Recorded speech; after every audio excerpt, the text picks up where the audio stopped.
agahinda ku bakunzi ba The Ben.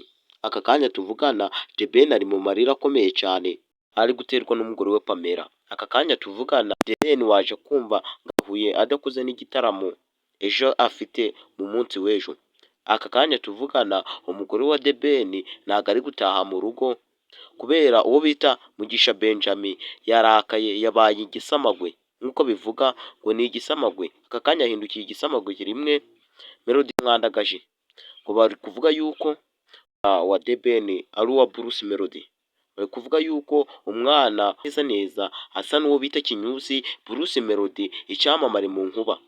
Niwe Bruce Melody Munyakazi ku ndirimbo ye yasohoye yujuje miliyoni. Nawe utamuzi afite amafaranga, twavuga yuko ari wo muhanzi wa mbere mu Rwanda ufite amafaranga.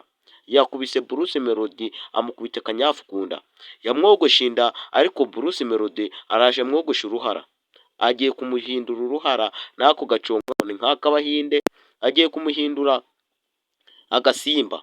Yavuze yuko ari Tayiga, nta muntu ahuje nawe ibigango mu Rwanda, ariko baraje bamuhindura akabwa. The Ben we, The Ben urahungira he? Urasuhukira he? The Ben urasubira hanze nk'ukuntu wari wabikoze, yuko aka kanya tuvugana uri mu byago bikomeye. Bruce Melody yakuziye, agiye kugukubita akanyafu, urabibona. Mu gitaramo cy'ejo ko nizere yuko barakokerezayo yuko ntabwo uzongera guhumeka, yuko uwo bita Bruce Melody yarakaye. The Ben umugore we wenyine amukubise icyuma cyo mu nda, ni nkaho yamukubita icyuma cyo mu nda akamwirangiriza, yuko ibintu ari kumukorera ni amarorerwa. Urabona yuko amagambo avuga kaba gakomeretsa cyane. The Ben we, The Ben abafana bawe bari kukwihanganisha ariko ntabiragenda neza. Aka kanya tuvugana The Ben ari mu bibazo, ari mu gahinda gakomeye cyane. Aka kanya waje kumva Ben yirangirije Pamela umugore we bashakanye yuko amukoreye amarererwa kurusha n'uwo bari guhangana uwo bita Bruce Melody. Aka kanya Pamela amajije kuvuga yuko akunda Bruce Melody gusumba The Ben. Kanya The Ben ari mu gahinda gakomeye cyane, ari mu marira menshi, agahinda kadasanzwe. Nk'umusitari baze gukora akantu gatoya gaketa kagera ku mbuga zose bakakavugaho. Aka kanya ari mu kimwaro. Ese natuzi yuko ejo naje gitaramo ataragwa ihumure. Ni umusore ufite amatuza gahebuje abakobwa bo muri Kigali.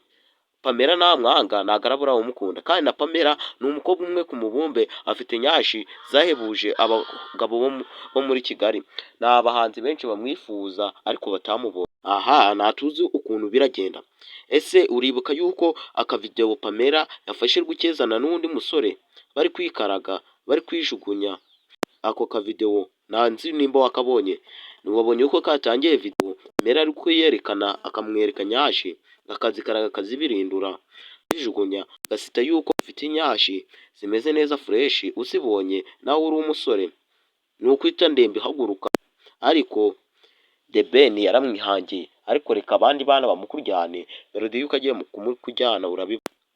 None se Pamela wikubitiye umugabo wawe umuhinduye akabwa imbere y'abandi bagabo, uramusebeje umuhise umuhindura akabwa. Ntugende udakoze subscribe kugira ngo ibiganiro nk'ibi bigende biguca.